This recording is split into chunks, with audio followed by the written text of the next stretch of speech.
Tri Sutrisno, mantan wakil presiden zaman Soeharto yang ikut tanda tangan untuk melengsarkan Gibran sebagai wakil presidennya Prabowo Subianto, kini mendapatkan kritikan tajam, mendapatkan nasihat dari seorang warga agar orang setua Tri Sutrisno ini tidak perlu ikut campur dalam urusan duniawi dan lebih fokus untuk urusan ukhrawi atau akhirat, dikarenakan tinggal menunggu ajal saja. Dan inilah beritanya. Teman-teman, terutama yang sudah tua seperti saya, kita nggak usah pusing lagi memikirin masalah dunia. Karena pada dasarnya kita ini sedang mengantri untuk meninggalkan dunia. Oleh karena itu kita fokus saja kepada akhirat. Kita kumpulkan sebanyak-banyaknya amalan baik kita untuk menghadap Allah Subhanahu wa taala. Semoga kita termasuk orang-orang yang dalam keadaan baik ketika menghadap Allah Subhanahu wa taala. Amin. Sing tuwek kok padha dene kabeh ra kene panutan. Ngene kok negara kon maju kondi. Pancen dantuk njaran kabeh.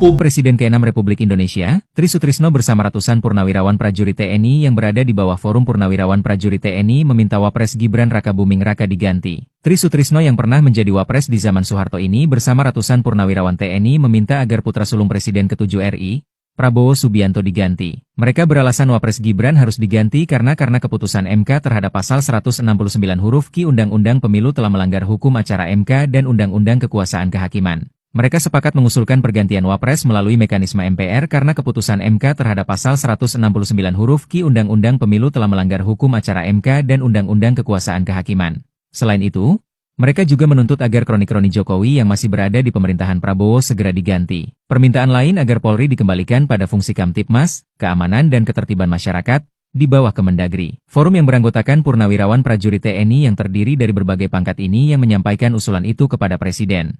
Dari 8 usulan kepada Presiden Prabowo I yang paling viral adalah soal pergantian Wapres Gibran Rakabuming Raka. Menanggapi usulan tersebut, Presiden Prabowo Subianto buka suara. Prabowo disebutkan menghormati pandangan Forum Purnawirawan Prajurit TNI yang menyampaikan 8 usulan kepadanya. Hal itu disampaikan oleh Penasihat Khusus Presiden Bidang Politik dan Keamanan, Jenderal Purnawirawan Wiranto, dalam konferensi pers usai bertemu Presiden Prabowo Subianto di Istana Kepresidenan, Jakarta, Kamis, 24 April 2025.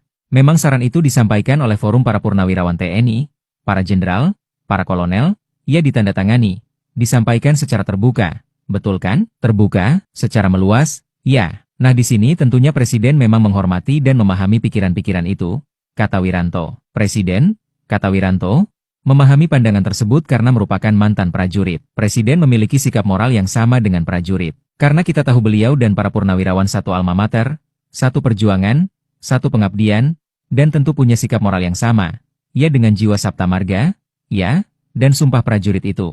Oleh karena itu, beliau memahami itu, katanya. Meskipun demikian, Presiden sebagai kepala negara dan kepala pemerintahan tidak bisa langsung merespon usulan atau tuntutan tersebut. Presiden, kata Wiranto, mesti mempelajari satu persatu isi usulan tersebut. Para pensiunan jenderal minta MPR dan Presiden agar mengganti Gibran sebagai wakil presiden. Beginilah kalau dulunya biasa perintah anak buah. Ketika sudah pensiun, mungkin dipikirnya bisa juga perintah MPR dan Presiden. Diketahui, para pensiunan jenderal yang tergabung dalam Forum Purnawirawan TNI mengeluarkan sejumlah tuntutan. Tuntutan itu katanya sebagai seruan dalam menjawab berbagai persoalan bangsa. Tapi sepertinya seruan itu malah makin menambah persoalan dan kegaduhan di Republik ini. Tuntutan itu tertera dalam sebuah lembaran bertanda tangan Jenderal TNI Purnawirawan Fahrul Razi, mantan Menteri Agama yang dipecat Jokowi karena nggak becus. Kemudian Jenderal TNI Purnawirawan Tiasno Sudarto. Kemudian Laksamana TNI Purnawirawan Slamet Subianto. Dan Marsikal TNI Purnawirawan Hanaif Asnan. Kemudian dalam kolom mengetahui terdapat tanda tangan Jenderal TNI Purnawirawan Tri Sutrisno. Yang juga mantan wakil presiden Indonesia di era Orde Baru. Tri Sutrisno adalah wapresnya Presiden Soeharto. Pertanyaannya, apakah Pak Tri rindu pengen jadi wapres lagi? Boleh juga sih, gak masalah. Yang penting Pak Tri masih kuat belusukan. Ia masuk keluar ganggang seperti Mas Gibran. Tapi harus jalan, jangan ikut gaya Rano Karno pakai perahu karet.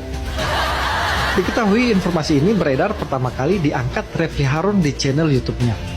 Refli Harun adalah mantan komisaris Pecapan juga, yang berubah menjadi pembenci Jokowi. Pernyataan tertulis itu tertera dibuat pada Februari 2025. Tanggalnya kosong. Jadi sudah sejak 2 bulan lalu, tapi baru diviralkan lagi sekarang. Ya karena kasus ijazah palsu Jokowi sepertinya sudah akan tuntas. Sudah ada 4 nama yang bakal dipenjara karena menjadi otak penyebaran hoaks itu. Jadi mastermind atau bos para pembenci Jokowi ini butuh amunisi baru untuk menyerang. Nah, digunakanlah para laskar tak berguna ini, mengutip istilah Malaysia untuk menyebut purnawirawan militer. Jadi ceritanya, yang sipil dipimpin Amin Rais CS serang ijazah palsu Jokowi. Untuk pasukan pensiunan militer tugasnya menyerang anaknya, yaitu Gibran. Biasalah bagi-bagi tugas gitu, supaya gak kelihatan kelompok-kelompok itu terus. Tapi para pensiunan jenderal ini sepertinya lupa, Gibran itu dipilih 58% rakyat Indonesia bersama Prabowo. Jadi para pensiunan jenderal ini mewakili siapa? Apakah mewakili kenangan manis sempat menjadi petinggi di TNI? Ingat juga, Gibran bukan anak buah kalian di satuan atau kompi yang seenaknya bisa diperintah atau diganti-ganti. Sepertinya para pensiunan jenderal ini masih merasa diri mereka berkuasa dan bisa mengatur-ngatur. Daripada ikut atur-atur negara, lebih baik main tentara-tentaran bersama cucu. Kalian bersenang-senanglah di hari tua bersama keluarga lebih positif. Daripada ikut pusing dengan urusan negara, yang bukan membantu malahan bikin tambah pusing semuanya. Nah, kalian tahu nggak? Siapa aktor di belakang para pensiunan jenderal ini? Sebenarnya mudah, saya kasih clue. Siapa yang punya keinginan sama dengan mereka? Saya tambah lagi. Siapa yang saat gugatan di MK saat sengketa Pilpres tuntutannya hampir sama dengan para mantan jenderal ini? Nah itu, mereka kelompok anak abah dan anak lobet, atau yang disebut juga RT 16 dan RW 24. Dan pasti petinggi-petinggi atau dedengkot anak abah dan anak lobet itu dibalik semuanya. Jadi sebenarnya saya prihatin. Di usia senja mereka, para pensiunan jenderal ini menjadi pion atau kaki tangan. Mereka mungkin tidak sadar, hanya diperalat untuk kepentingan politik tertentu. Karena saat putusan MK yang menguntungkan Anies Baswedan dan PDIP Perjuangan di Pilkada serentak lalu, mereka tidak memprotes. Jadi para mantan jenderal ini memiliki standar ganda. Memang mulai pelupa atau pikun karena umur. Jadi yang diingat hanya menguntungkan Gibran yang disorot. Yang putusan yang menguntungkan Anies dan PD Perjuangan lupa. Kan boleh dong mantan jenderal pilih-pilih lupa yang mana. Sebagai mantan jenderal yang pemahamannya luas, harusnya paham setiap putusan MK itu bersifat final dan mengikat. Putusan MK juga bersifat norma yang berlaku untuk semua. Yang kebetulan dimanfaatkan Gibran saat itu.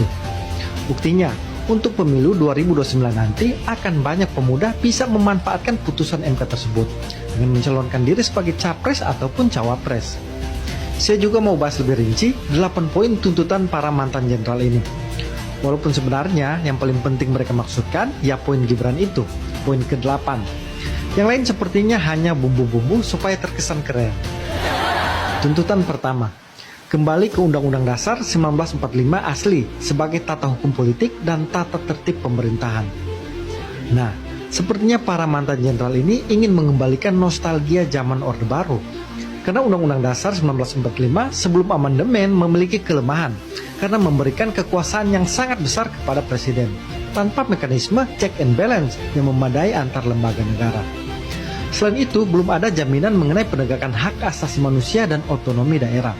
Tapi dimaklumilah, ini soal romantisme, karena biasanya yang lebih tua kan selalu